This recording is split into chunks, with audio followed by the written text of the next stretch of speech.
네, 안녕하세요. 저는 이영표 감독이라고 합니다. 영상 콘텐츠 제작 강의에 오신 것을 환영합니다. 강의 시작하겠습니다. 현재 저는 영픽처스라는 광고 프로덕션에서 감독으로 일하고 있고요. 그 전에는 중어중문학과를 졸업을 했고, 방송대학 TV에서 PD로 근무를 했고, 또 마크트웨인이라는 광고 대행사에서 CF 감독으로 일한 바 있습니다. 오늘의 강의 목차는 이렇게 준비되었는데요.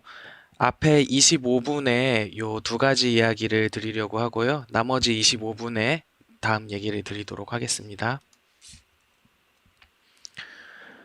먼저 말씀드릴 것은 홍보에 필요한 5가지 영상입니다. 왜 홍보에 5가지 영상이 필요하냐면 한 가지 영상으로 다 말할 수 없기 때문입니다. 마케팅에는 시청자, 고객 유입부터 해서 또 실제로 구매 전환이 이루어지고 좋은 평을 남기기까지 여러 가지 단계가 있는데 그 단계에 각각 필요한 영상이 다릅니다. 그래서 한 가지 영상으로 말할 수 없기 때문에 5가지 영상이 있다고 말씀드릴 수 있습니다. 첫 번째 종류는요, 브랜디드 콘텐츠라고 해놨습니다. 브랜디드 콘텐츠라는 것은 뭐냐면 우리 기업의 이미지를 만드는 콘텐츠, 그러니까 브랜드를 만드는 콘텐츠라고 할 수 있습니다. 그래서 특정 제품이나 서비스를 강조하고 있지는 않지만 브랜드의 이미지를 만드는 영상이라고 할 수 있습니다. 이 브랜디드 콘텐츠의 중요한 점은 바로 이 문구로 설명드릴 수 있는데요. A면 보고 B면 안 본다 라고 적어놨습니다. 여기서 A는 뭐고 B는 무엇일까요? 정답은 바로 콘텐츠이면 보고 광고이면 안 본다입니다. 여러분 모두가 공감하실 것입니다. 광고로서 다가오는 광고는 보지 않게 되죠. 5초가 얼른 지나서 광고를 스킵할 수 있을 때 바로 스킵을 하게 됩니다. 하지만 그 광고가 너무 기발하고 재밌어서 마치 내가 영화를 보듯이 콘텐츠로서 소비를 할 수 있다면 사람들은 많이 보게 되겠죠. 그래서 이 브랜디드 콘텐츠의 필수 요소는 광고처럼 느껴지게 하는 것이 아니라 콘텐츠처럼 느껴지도록 제작을 하는 것입니다. TV 같은 강제로 영상을 다 시청해야 하는 매체에서는 이 점이 별로 중요하게 어, 고려되지 않았는데요. 요즘 SNS나 모바일에서 광고를 소비하는 경향이 두드러지면서 콘텐츠를 광고를 콘텐츠처럼 제작하는 게 매우 중요해졌습니다. 그렇기 때문에 여러분이 제작할 때 광고처럼 제작하는 것이 아니라 콘텐츠처럼 제작하는 습관을 들이는 게 매우 중요하다고 할 수 있습니다. 두 번째로 설명드릴 콘텐츠는 후킹 콘텐츠입니다. 그리고 이 가운데에는 눈길을 끌라고 제가 적어놨는데요. 후킹이라는 것은 낚시 바늘이 물고기에게 꿰이듯이 후크 선장에 그 손에 있는 그 후크로 사람들을 꿰듯이 이렇게 낚아오는 콘텐츠를 후킹 콘텐츠라고 합니다. 마케팅 과정에서 후킹 콘텐츠는 매우 중요합니다. 사람들이 내 콘텐츠에 대해서 관심을 갖고 이목을 집중해야 검색도 해볼 것이고 그 뒤에 구매 전환도 이루어지겠죠. 그렇기 때문에 후킹 콘텐츠는 눈길을 끄는 기획이 중요합니다. 기존에 갖고 있던 아이디어들을 충돌시키거나 또는 변형시키거나 오마주하거나 하는 등의 여러 가지 방법론들이 있는데요.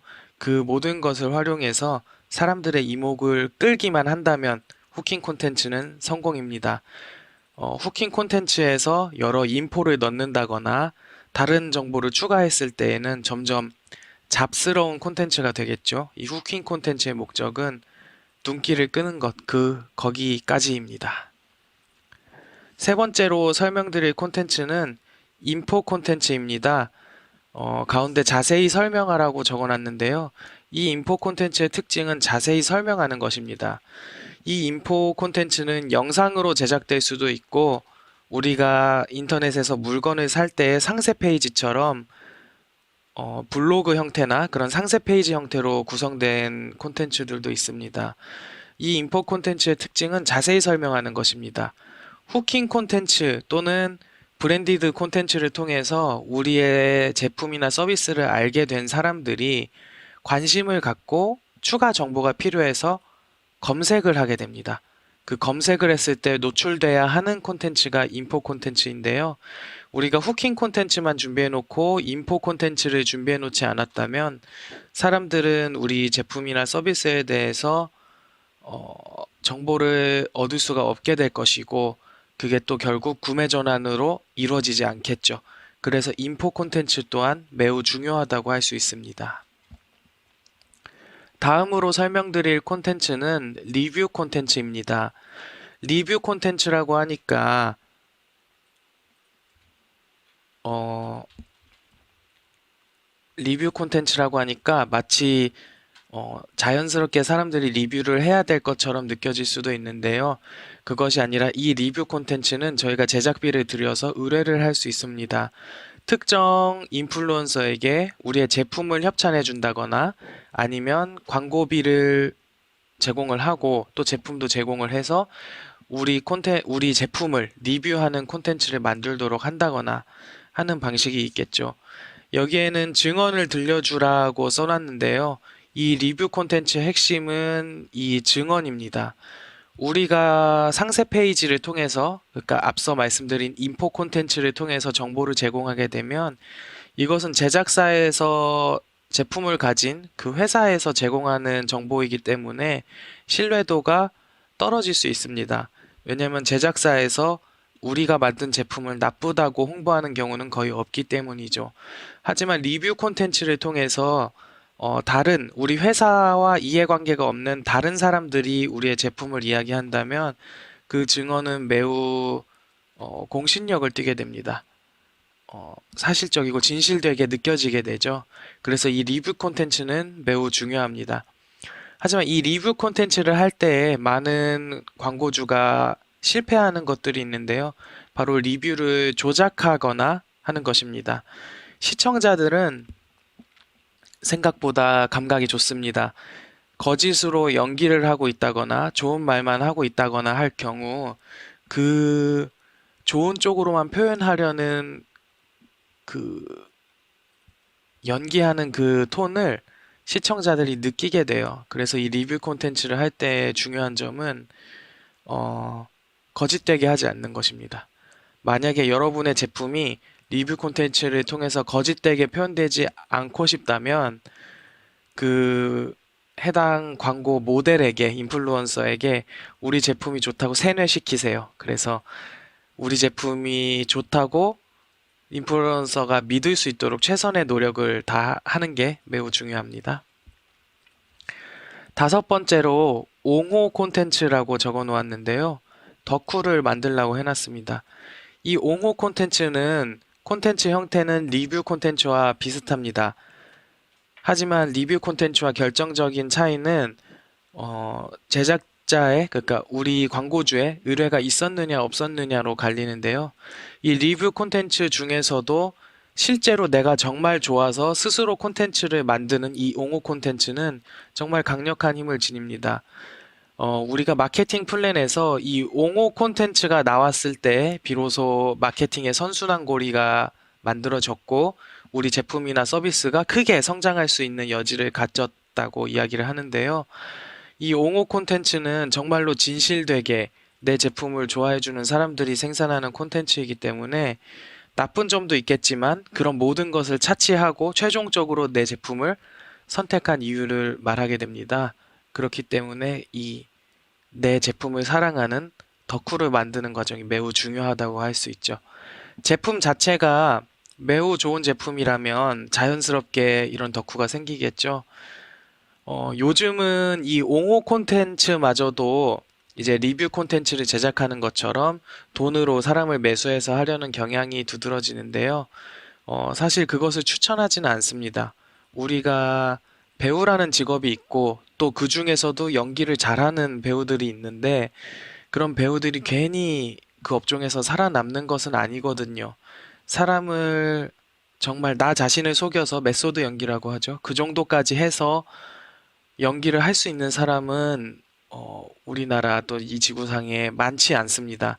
그렇기 때문에 내 제품을 연기를 해서 좋아 보이도록 마치 정말로 내가 좋아서 리뷰를 하는 듯하는 그런 콘텐츠를 돈을 주어서 만들려고 했을 때에는 그만큼의 효과가 나지 않고 오히려 시청자들은 거짓되다고 느끼면서 반감을 갖게 됩니다. 그래서 요 옹호 콘텐츠는 꼭 돈을 써서 마케팅 과정에서 마케팅적으로 접근을 하려고 하는 것보다는 정말 내 제품의 부족한 점을 보완해 나가면서 또 그 제품의 서비스 주체가 고객들에게 정말 좋은 것을 주려는 마음으로 하지 않으면은 성공하기 힘든 콘텐츠라고 볼 수 있습니다.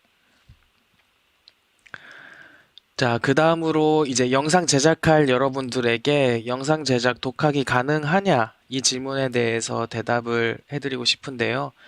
영상 제작을 하기에 앞서 영상 제작의 배경 지식이 없는 분들은 막연함을 느낄 수가 있습니다. 어디서 무엇을 검색해야 되는지조차 모르기 때문에 진입이 매우 어려운 것이죠. 그렇기 때문에 어, 정보를 얻을 수 있는 그런 여러 창구들을 설명을 좀 드리려고 해요. 일단은 영상 제작은 독학이 가능합니다. 옛날에는 인터넷으로 정보를 얻기가 힘들어서 도제 형태로 선배에게 영상 제작을 배우는 경우가 많았는데요.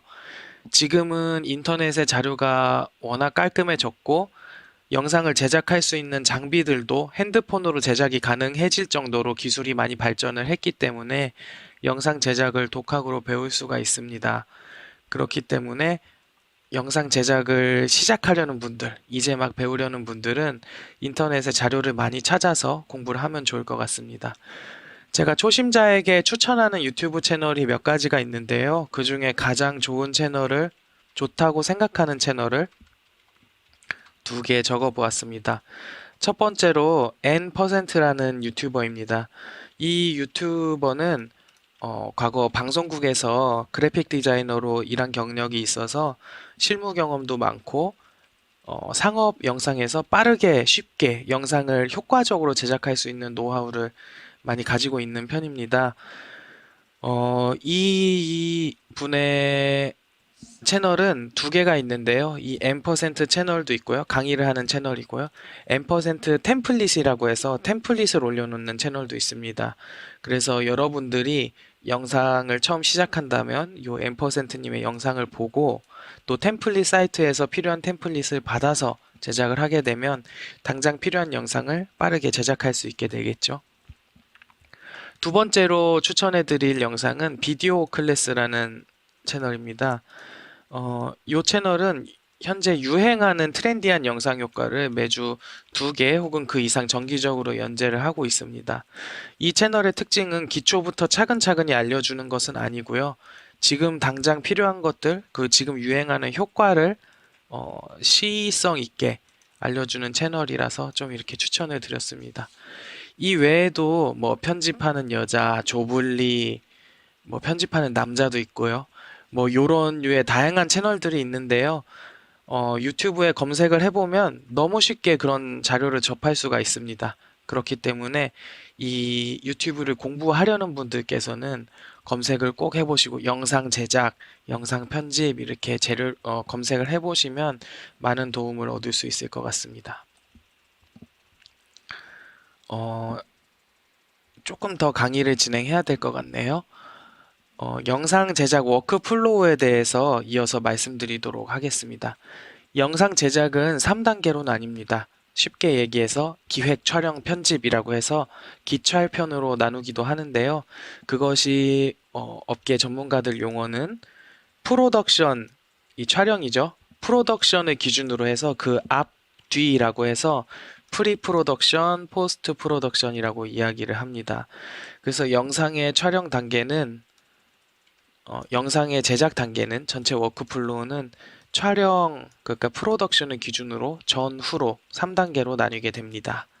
각 단계별로 체크해야 될 것들이 다르기 때문에 그리고 아무리 짧은 영상이라도 이 단계를 벗어날 수는 없기 때문에 꼭 기억해 두시는 게 좋겠습니다.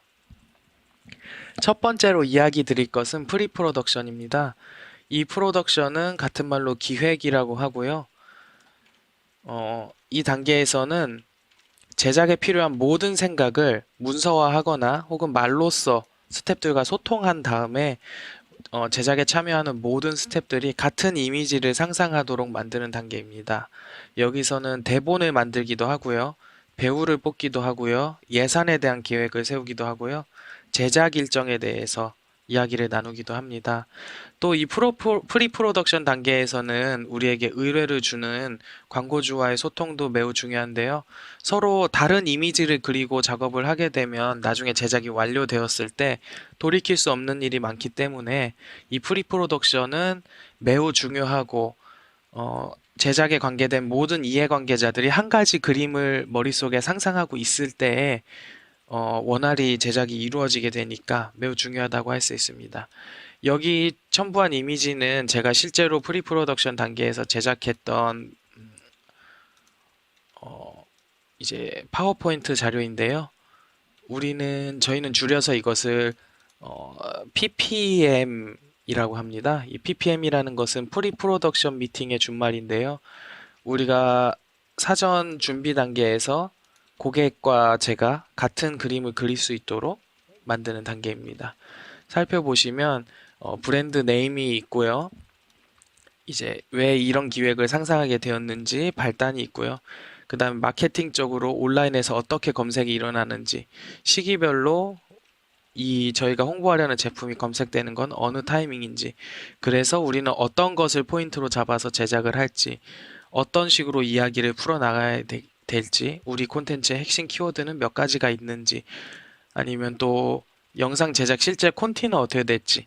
이 콘티 과정에서는 우리가 콘티를 직접 그리기도 하지만 이렇게 이미 있는 콘텐츠를 캡처해서 두기도 합니다.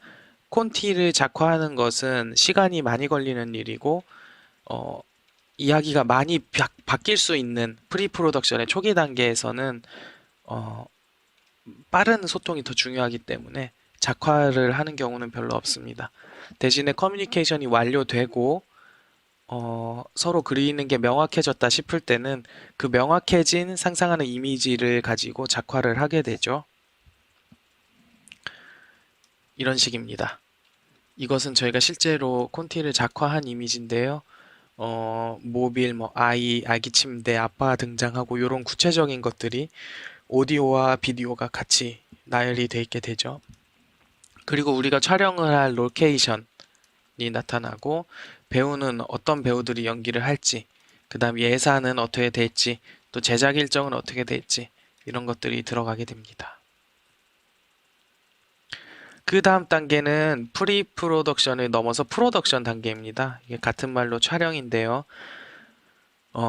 이 프로덕션 단계는 이제 아까 말씀드렸던 프리 프로덕션 단계와 다르게 이미 실수하면 돌이킬 수 없는 단계에 이르게 됩니다. 그래서 이 프로덕션 단계에서는 많은 스태프들이 좀 예민해 하기도 하고, 준비에 대해서 상당히 철저하게 하는 편인데요. 요거는 아까 그 콘티를 실제 촬영하는 장면입니다. 아기 침대가 있고, 매트가 있고, 이런 조립하는 과정, 이런 세팅이 있죠. 이 프로덕션은 굳이 촬영으로 진행하지 않는 경우도 있습니다. 저희가 풀 CG로 진행되는 영상의 경우는 촬영을 하지 않기 때문에 어, 프로덕션 단계가 포스트 프로덕션으로 대체된다고 할 수도 있겠죠. 그 다음에 말씀드릴 내용은 포스트 프로덕션입니다. 같은 말로 후반이라고 하기도 하고요. 편집이라고 하기도 하는데요. 촬영된 소스를 기획에 맞게 다듬어 최종 출력물을 만드는 단계입니다. 요것은 아까 그 프로젝트의 촬영본이 나열되어 있는 이미지인데요. 이렇게 촬영본을 갖게 되고 이날은 한 400기가 정도 찍었던 것 같습니다. 그리고 이렇게 편집기를 사용해서 편집을 하게 됩니다. 이렇게 자막도 예쁘게 넣게 되고요. 특수 합성 효과도 사용하게 되고요. 이렇게 최종적으로 아웃풋이 나오게 됩니다. 이렇게 해서 저희가 영상 제작 워크플로우에 대해서 3단계까지 말씀을 드렸고요. 다음 시간에 이어서 말씀을 드리도록 하겠습니다. 네, 이어서 말씀드리도록 하겠습니다. 어, 영상 편집 중에 어디에 중점을 둬야 될까요? 우리는 저희 같이 개인 제작자들, 또 여러분 같이 개인 제작자들의 경우에는 어, 기획이나 촬영보다도 편집에 더 관심이 많을 때가 많죠. 왜냐하면 항상 내 주머니에 핸드폰이 있고 그 핸드폰이 영상 촬영이 되기 때문에 기획이나 촬영을 굉장히 쉽게 생각하는 경우가 많아요. 근데 사실은 좋은 영상은 좋은 기획에서 나오기 때문에 기획이 훨씬 중요합니다. 그래도 여러분이 관심 있어 할 영역은 편집이기 때문에 이 편집 중에서 어느 곳에 더 중점을 둬야 할지 이야기를 나눠보도록 하겠습니다. 영상을 편집이라고 한다면 보통 일반인들이 생각하는 편집과는 많이 차이가 있습니다. 프로들이 이야기하는 편집은 컷을 잘라붙여서 이야기의 구성을 만드는 단계입니다. 그래서 편집이라고 하는 단계는요, 영어로 에디팅이라고 하고요. 작업 목표는 이야기를 만드는 것, 메시지를 전달하는 것이죠. 그래서 이 편집 툴에서는 이야기의 순서 앞뒤를 짜맞추는 어, 우리가 흔히 알고 있는 편집기를 많이 사용하게 되고요. 작업 소프트웨어로는 가장 유명한 프리미어 프로를 사용하거나 아니면 맥킨토시에서만 사용할 수 있는 파이널 컷 프로를 사용하게 됩니다. 요것들은 편집에 최적화되어 있고요. 영상 클립을 편집기에 올려놓은 상태에서 실시간 재생이 되고 오디오를 모니터링하면서 편집을 할 수 있다는 장점이 있죠. 그 다음 편집 중에 또 한 과정은 합성입니다. 이것은 컴포지팅이라고 하는데요. 이 컴포지팅의 목적은 시각적 놀라움을 주는 것입니다. 그래서 여러분의 손동작에 뭐 마법의 가루가 따라다닌다든지 아니면 어디에 불이 타오른다든지 폭발이 일어난다든지 여러분이 촬영할 때 찍혀야 되지 말아야 할 것을 자연스럽게 지운다든지 하는 과정이 이 합성에 들어가게 됩니다. 이 합성에는 여러 가지 툴이 있는데요. 애프터 이펙트라는 툴이 가장 보편적이고요. 또 매킨토시에서는 모션을 통해서 만들기도 하고요. 또 누크라는 프로그램, 도 굉장히 유명하고 또 모카라는 프로그램도 있고 이 합성 툴도 상당히 다양한 편입니다. 그 다음 편집의 과정 중 한 과정은 색 보정 과정입니다. 이것은 컬러 그레이딩이라고 하는데요. 이 색 보정은 감정과 분위기를 만드는 작업입니다. 전문적인 툴로는 다빈치 리졸브라는 툴이 있고요. 매킨토시에서 사용할 수 있는 컬러라는 툴이 있습니다. 이 외에도 상당히 많은 툴이 있는데요. 어, 아마도 프로 수준이라도 여기에 나와 있는 툴만 사용하는 것으로 충분할 것 같습니다. 이 색 보정이 도드라지는 영상의 장르는 뮤직비디오인데요.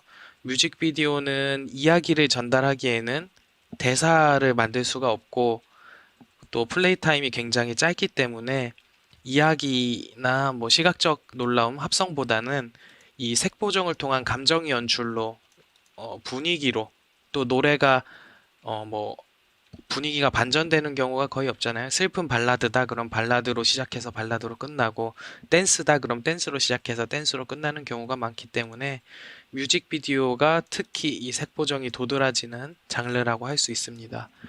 특히 이 다빈치 리졸브 같은 경우에는 무료로 사용할 수 있는 툴인데요. 편집이나 합성에 고급 기능도 제공을 하기 때문에 요즘은 요 다빈치 리졸브라는 툴이 굉장히 많이 뜨고 있습니다. 그래서 여러분이 비용은 쓰고 싶지 않고 전문가적인 작업을 하고 싶다면 이 다빈치 리졸브를 사용하는 것을 추천드립니다. 이것은 윈도우에서도 작동을 하고요. 매킨토시에서도 작동을 하고요. 리눅스에서도 작동을 하기 때문에 다빈치 리졸브라는 툴을 익혀두면 상당히 많은 도움이 될 것 같습니다. 그 다음 편집에 또 들어가는 과정이 오디오입니다. 이것은 오디오 믹싱이라고 하는데요. 이 오디오는 저희가 표현하고자 하는 이야기나 시각적 놀라움이나 감정의 전달력을 극대화하는 기능이 있습니다. 그래서 요런 오디오는 편집기에서도 기본적으로 어느 정도 작업이 가능하나 오디오 툴에서 작업을 할 경우 더 효과적인 고급 편집을 할 수가 있는데요. 많이 사용되는 툴은 요 프로툴즈입니다. 하지만 이 프로툴즈는 매킨토시에서만 사용할 수 있는 단점이 있기 때문에 오디션이라는 프로그램을 쓰기도 하고 또 소나라는 프로그램도 쓰기도 하고 여러 가지 오디오 툴들이 있습니다.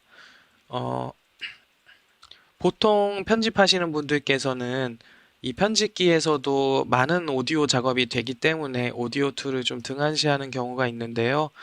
어, 이 오디오랑 영상은 편집의 단위 자체가 많이 다릅니다. 그렇기 때문에 오디오를 전문적으로 만들려면 이 오디오 전문 툴을 쓰는 것이 매우 중요합니다.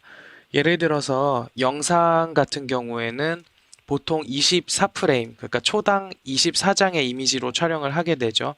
많아야 초당 60개의 이미지로 작업을 하기 때문에 음향 편집이 들어갈 수 있는 단위도 어, 보통 24분의 1초에 하나의 변화를 줄 수가 있게 되죠. 근데 오디오는 보통 24프레임 정도 수준으로 녹음이 되지는 않습니다.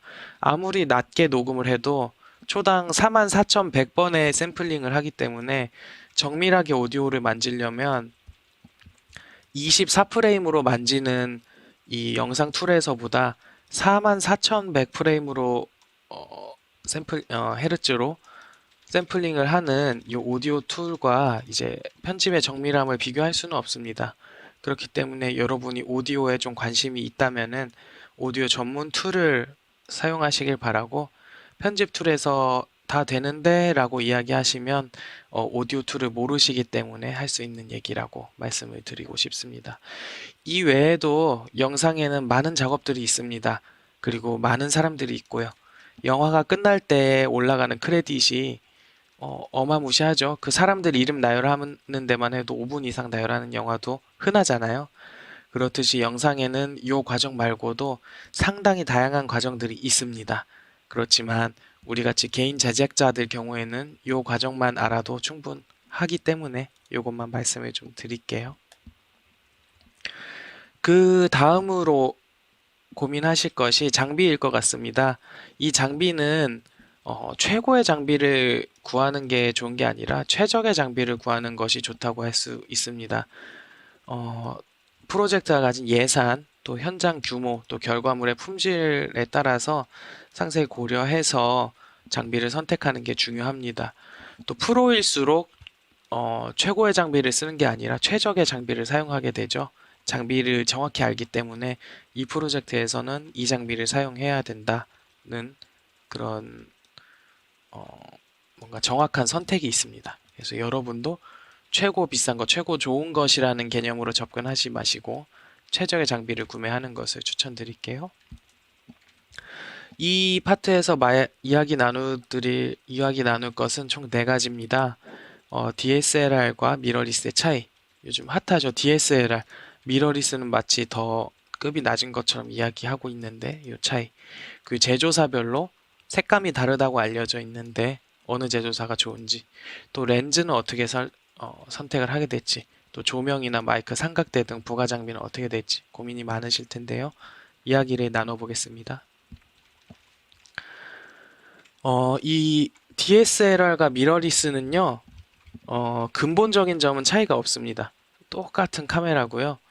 단지 하나의 차이가 있다면 센서 앞에 거울이 있느냐 없느냐입니다. 그래서 DSLR이 있고 미러리스가 있는데, 미러리스가 말 그대로 미러가 없다는 뜻이거든요. 거울이 없다는 뜻입니다. 그래서 기본적인 DSLR과 구조는 똑같습니다. 여기에 가운데에 DSLR의 구조를 옆에서 바라본 단면도가 그려져 있는데요. 이쪽 앞에 우리가 촬영하고자 하는 모델 등 피사체가 있겠죠.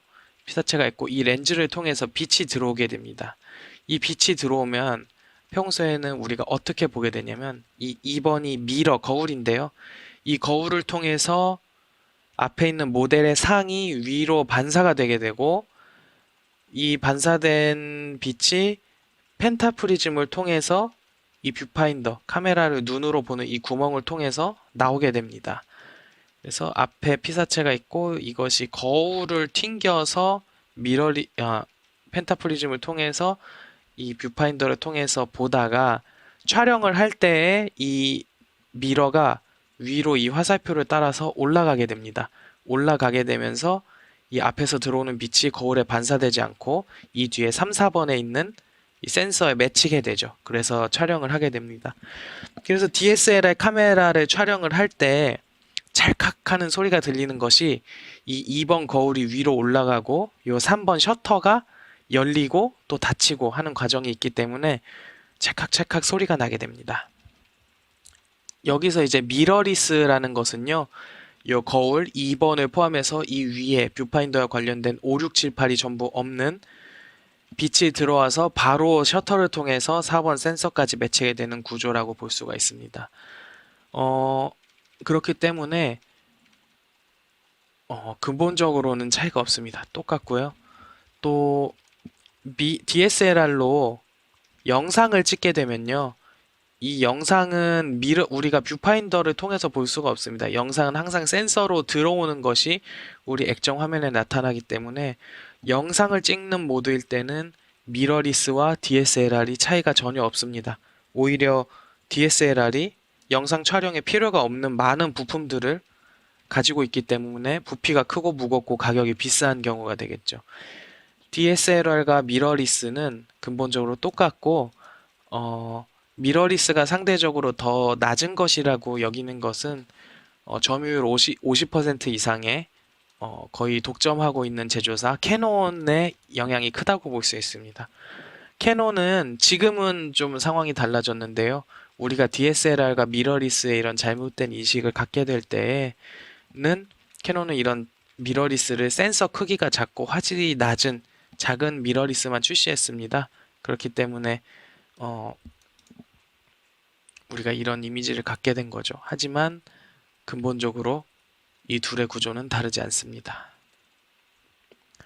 두 번째로 제조사에 대해서 얘기를 좀 하고 싶습니다. 이 파트는 취향 차이가 적극적으로 개입되는 파트이기도 하고요.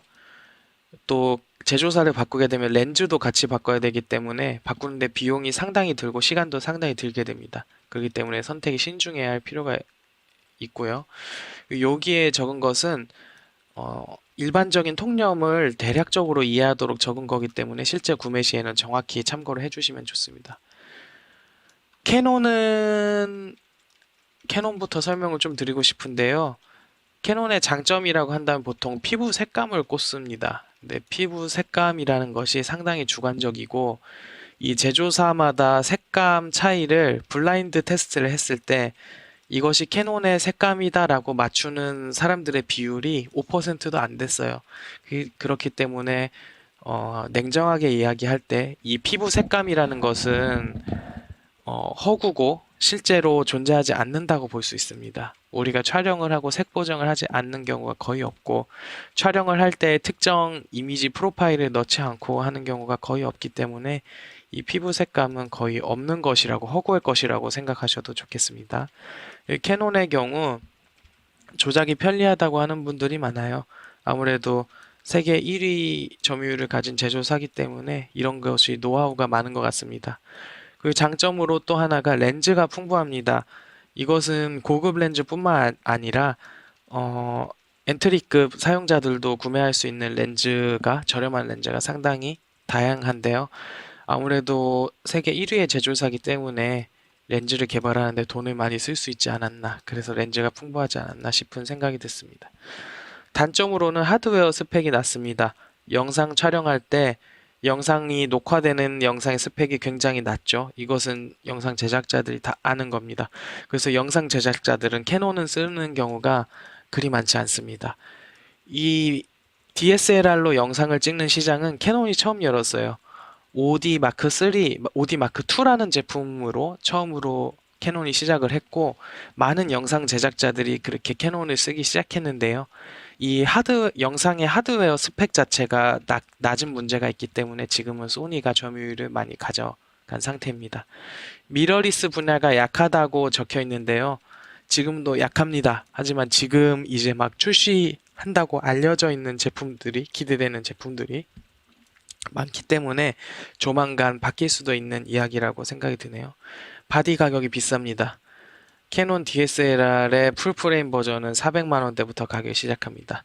이후 소니나 이런 데서는 200만 원 미만으로 구매를 할 수 있기 때문에 가격 차이가 많이 난다고 생각할 수 있죠. 캐논은 4K 촬영은 최상급 바디만 제공합니다. 여러분이 4K를 찍으려면 100얼마짜리 카메라를 사서는 4K를 촬영할 수가 없어요. 요즘은 좀 많이 바뀌는 추세이긴 합니다. 영상 촬영 기능의 인색. 이게 지금 기존인데 이제 앞으로 8월 달에 출시할 카메라가 영상 촬영 기능을 강화했다고 해서 많이 주목을 받고 있습니다. 좀 더 지켜볼 내용이죠. 소니는 영상 하드웨어 스펙이 좋습니다. 가격이 저렴하고요.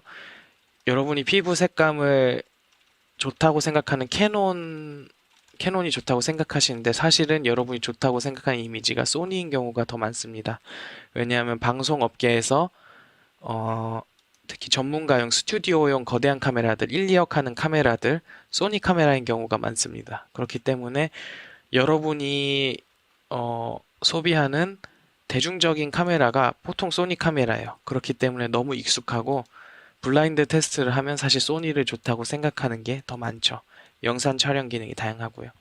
단점으로 생각한다면 조작이 불편합니다. 왜냐하면 전문가적 옵션이 너무 많아요. 여러분들이 공부를 많이 해야지 조작을 할 수 있기 때문에 조작이 좀 불편한데 이것을 단점이라고 이야기하긴 좀 그렇습니다. 우리가 선택할 수 있는 옵션이 많죠.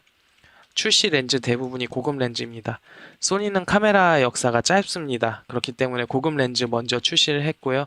지금은 저렴이 렌즈들도 많이 출시되고 있는 추세이긴 한데 아직도 고급 렌즈들이 많이 출시했죠. 그 다음 파나소닉을 고려하실 수 있는데요. 파나소닉 영상 촬영 기능이 많고요. 시네마틱 색감이라고 부르는 프로파일들이 많습니다. 예를 들면 가장 밝은 화이트 부분의 영역, 다이나믹 레인지를 최대한 넓어 보이게 하는 룩이 있다거나 뭐 그런 것들이 있죠. 공부를 하다 보면 알게 됩니다. 녹화 스펙이 좋고요. 렌즈가 마이크로 포서드라는 마운트를 주로 사용하게 됐는데 이 마이크로 포서드라는 마운트는 여러 제조사가 공유하고 있는 마운트이기 때문에 렌즈가 상대적으로 풍부하죠. 센서 단점이라고 얘기한다면 센서 크기에 비해 비싼 가격을 들 수 있습니다. 파나소닉의 주력 모델은요. 소니의 주력 모델에 비해 센서 크기가 4분의 1입니다. 센서가 매우 작아서 흔히 말하는 보케 효과, 우리가 찍는 물건의 뒷부분을 날리는 효과를 촬영하는데 매우 불리합니다. 그런데도 가격이 좀 비싼 편이고요. 파나소닉의 경우 사용자 수가 적기 때문에 서로 렌즈를 공유하거나 급할 때에 렌탈샵에서 렌즈를 빌린다거나 하는데 지장이 많죠. 그래서 이 점 때문에라도 프로들은 캐논이나 소니를 많이 사용하는 편입니다. 다음 렌즈 선택에 대한 내용인데요. 줌 렌즈, 단렌즈에 대해서 고민이 많으실 겁니다. 잘 살펴보셔야 되고요. 저는 하나를 사라고 한다면은 24에서 70mm 화각을 가진 줌 렌즈를 사라고 말씀을 드리는데요. 가격과 화질, 휴대성에서 고려해야 될 부분이 많은 부분이죠. 여기에 적혀 있는 것은 렌즈의 스펙인데요. 여러분이 공부를 하시게 된다면 하나씩 찾아보시기를 추천드립니다. 그리고 여기 조리개나 뭐 각종 옵션들에 대해서 뭐 할수록 좋다라고 적혀 있는데요. 이것은 모든 경우에 해당하는 경우는 아닙니다. 예를 들어서 왜곡과 비네팅의 경우, 이 왜곡과 비네팅을 적절히 활용해서 예술적 표현으로 승화시킬 수도 있습니다. 비네팅이 없다고 무조건 좋은 것이 아니고 왜곡이 없다고 무조건 좋은 것이 아닙니다. 보케가 원형이라고 무조건 좋은 것이 아니고요. 회오리 보케를 전문적으로 만들기 위한 렌즈가 있을 정도로 이 보케는 취향을 많이 탑니다. 이 보케는 초점이 나간 부분에 빗망울이 지는 그 빗망울이라고도 하는 부분인데요. 이것은 이렇게 적어 놓았지만은 이 조건에 맞을수록 마냥 좋은 것은 아니라는 점을 말씀드립니다. 그 다음에 조명이나 마이크 삼각대에 대해서 이야기를 한데요. 예산에 맞추어 선택하는 게 좋습니다. 여기 보이는 첫 번째 이미지는 한 구에 한 20만 원 정도 되는 싼 조명이고요. 이쪽에 보이는 조명의 경우 하나에 1200만 원 정도 되는 비싼 조명입니다. 모든 현장에 이 비싼 조명을 가져갈 수가 없죠. 이 운용하는데도 스텝이 많이 필요하고 전기도 많이 필요하고 하기 때문입니다. 대신에 제가 추천드리는 것은 이 반사판의 사용은 좀 익히면 좋겠다라고 하는 게 제 의견인데요.